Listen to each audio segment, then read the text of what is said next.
हम इस इलेक्शन में रिजल्ट्स का एनालिसिस कर रहे हैं। एक और जो मुझे लगता है शायद आपसे चूक हुई, जिस पे मैं आपकी राय जानना चाहता हूँ, वो ये कि आप ही ने नीतीश कुमार की तबीयत को अटैक किया। बाकी जो लोग थे, तेजस्वी का मैंने इंटरव्यू किया, वो कहते देखिए हमारे कल्चर में नहीं है बड़े लोगों को हेल्थ को लेकर अटैक करना। मैं आपको फिर से कैमरे पे दूर आ देता हूँ। मैं अभी भी नीतीश कुमार जी मानसिक और शारीरिक तौर पर स्वस्थ नहीं है, ये कहने में कोई गुरेज नहीं है। नहीं, पर ये बैकफायर कर गया ना। आप ये कैसे जानते हैं? ये कॉज एंड इफेक्ट मेरे पास ऐसा कोई दूरबीन नहीं है। जब बातचीत हुई लोग एनेक्डोटली जब बातचीत हुई लोगों से, तो उन्होंने कहा कि भाई बड़ों को इंडिया के कल्चर में कहाँ कोई अटैक करता है। वो ठीक बात है, वो बड़ों को अटैक नहीं करता है, वो उनकी शैली है। बड़ों के और छोटों की बात नहीं है। आप मुख्यमंत्री हैं और आप मानसिक और शारीरिक तौर पर स्वस्थ नहीं दिख रहे हैं, और मुझे अगर ये दिख रहा है तो मैंने बोला है। अब वो इलेक्टोरली बैकफायर करे या बैकफायर न करे, मैं उससे पीछे नहीं हट रहा हूँ।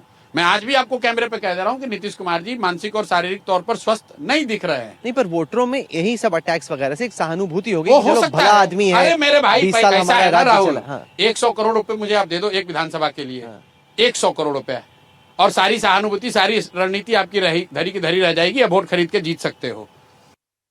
मतलब ठीक है, मैं सारी गलती अपनी मान रहा हूं, लेकिन ऐसा भी नहीं है कि मतलब इन्हीं को सारी समझ है। इसी नीतीश कुमार को 2014 में 2 MP का सीट आया था, और तब नीतीश कुमार मेरे ही पास आए थे।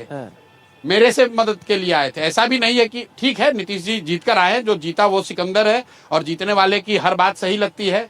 अब उसका वोट खरीदा, कोई मीडिया वाला ये नहीं पूछ रहा है कि ये पहली बार ऐसा हुआ है कि आप लोग इतना 70 करोड़ 80 करोड़ रुपए देकर वोट खरीद रहे हैं और आप लोग उसको जस्टिफाई कर रहे हैं। नहीं, हम जस्टिफाई नहीं आप वो सवाल नहीं उठा रहे हैं। मैं तो बहुत पूछा कि भाई आप वोट खरीद रहे हो 10,000 रुपए, अगर वोट खरीदने की ही बात हो जाए तब तो आपको क्या, आप उड़ीसा में मॉडल चला है।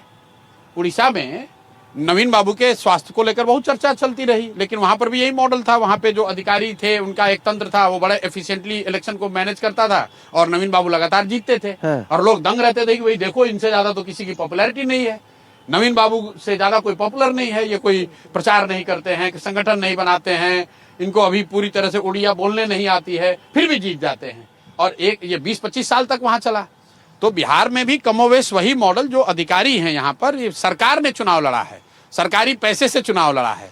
उसके परिणाम को आप लोग ऐसे मत जनरलाइज कीजिए कि हर कुछ बिहार में हंकी डोरी है। जब ये कहते हैं तो एक तरीके से वोटरों की जो समझ है, जो उनकी सोच है, उस पर भी आप सवाल खड़ा बिल्कुल कर सकते हैं। उन्होंने आपकी बात सुनी, तेजस्वी की सुनी, नीतीश की सुनी, मोदी जी की सुनी, और अपनी अकल लगाई ना। वोटरों विजडम ऑफ द मासेस रहता है, जनता में अपनी अकल रहती है। विजडम ऑफ क्राउड को मानते हैं, वोटर की बात को मानते हैं, लेकिन अगर एकदम आप प्योर विजडम ऑफ क्राउड पर जाइएगा तब तो ज्यादा लोगों ने इनके खिलाफ ही वोट दिया होगा ना टोटल में। नहीं, वो तो first pass the post system है, ऐसा ही रहता है। तो बेकार की बात है। ये तो फिर राहुल गांधी वाली बात करने लगे हो ना कि भाई सबने बिहार में इनकी बात मान ली।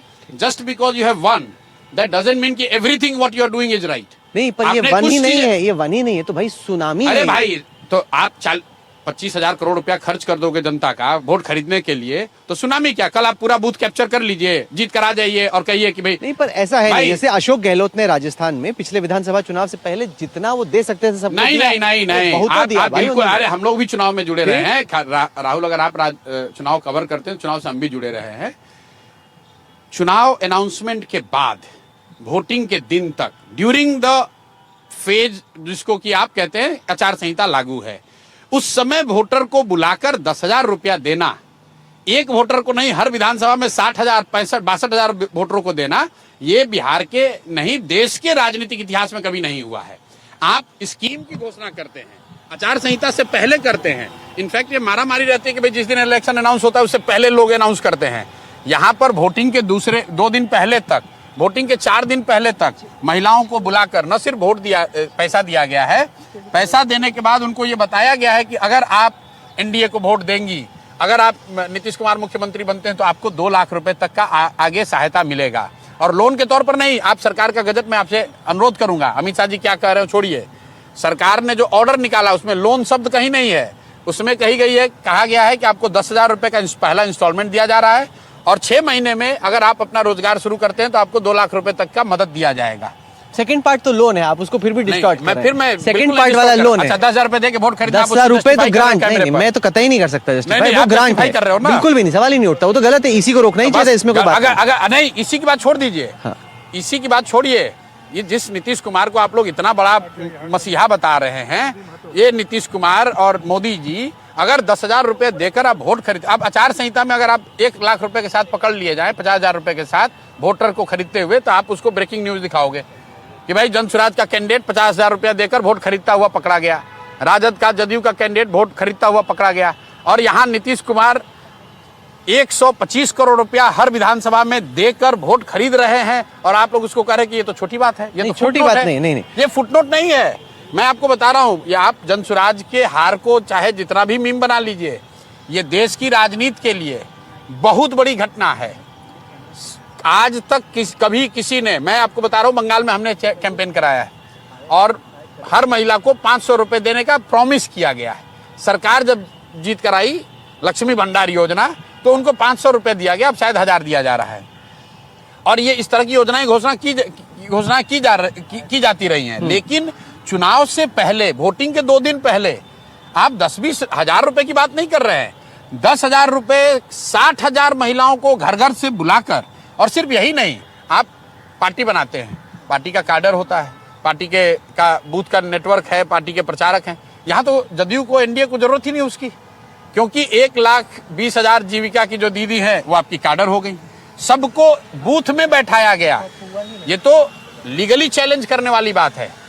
उनको बूथ में बैठाया गया फैसिलिटेटर बनाकर, और हर वो आदमी जो बूथ वोट देने आया महिला, उसको बताया गया, रिमाइंड कराया गया उस जीविका दीदी के द्वारा कि भाई तुम्हें वोट किसको देना है।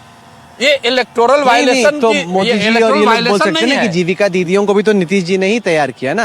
ये जो पूरा अच्छा, तो मतलब बेस बना, आपने जैसे अपना खर्चे पे किया है, अपने खर्चे पे नहीं किया, लेकिन बेस तो उन्होंने। ऐसा है ना कि जीविका दीदी को जो पैसा दिया जा रहा है वो तो बिहार की जनता का पैसा है। सही बात है। तो वो पैसा आप जनसुराज को दिलवा दीजिए और देखिए कि हम उतना बड़ा कैडर खड़ा कर देते हैं कि नहीं। चलिए, आपने नहीं, कैडर को बनाने में रिसोर्स का एक बड़ा फंक्शन है। अगर आपके पास, एनडीटीवी के पास ये कह दिया जाए कि आपके पास 1 लाख स्ट्रिंगर है जिसका पैसा भारत सरकार देगी, तो आपका नेटवर्क बहुत बड़ा हो जाएगा। सही बात। तो यहाँ पर 1 लाख, और सिर्फ जीविका दीदी की बात नहीं है, 10,000 विकास मित्र और टोला सेवकों को 25-25 हजार रुपया दिया गया कि इस महीने आप आईपैड खरीद लीजिए। 5 लाख से ज्यादा लोग जो बाहर से प्रवासी मजदूर आए, उनको कहा कि 5-5 हजार रुपया ले लो तुमको कपड़ा खरीदने के लिए। आंगनवाड़ी सेविकाओं को और आशा वर्कर को 2-2 हजार रुपया एक्स्ट्रा महीने का दिया गया, क्योंकि भैया आप इस बार मदद कीजिए हमारी। और इस चीज को कोई चर्चा नहीं कर रहा है, इसकी बात नहीं हो रही है। तो ये अगर आप सरकारी पैसे से, सरकारी तंत्र का इस्तेमाल करके, लोगों के पैसे से ही लोगों का वोट खरीद रहे हो, तो इसीलिए मैंने कहा है कि भैया ये चलने वाला नहीं है। आप 6 महीना रुकिए, हम लोग पीछे हटने वाले नहीं है। जिन लोगों को इन्होंने कहा है कि हम 2 लाख रुपए देंगे, वही लोग खड़े होंगे कि अब 2-2 लाख रुपए।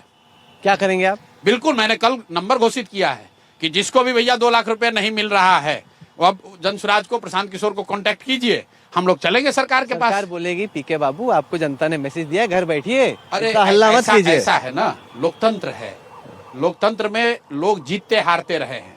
नीतीश कुमार भी हारे हैं, भाजपा भी हारी है, राजद भी हारा है। कोई ऐसा दल नहीं है, कोई ऐसा नेता नहीं जो चुनाव नहीं हारा है। चुनाव हार जाने से आप राजनीति नहीं छोड़ देंगे।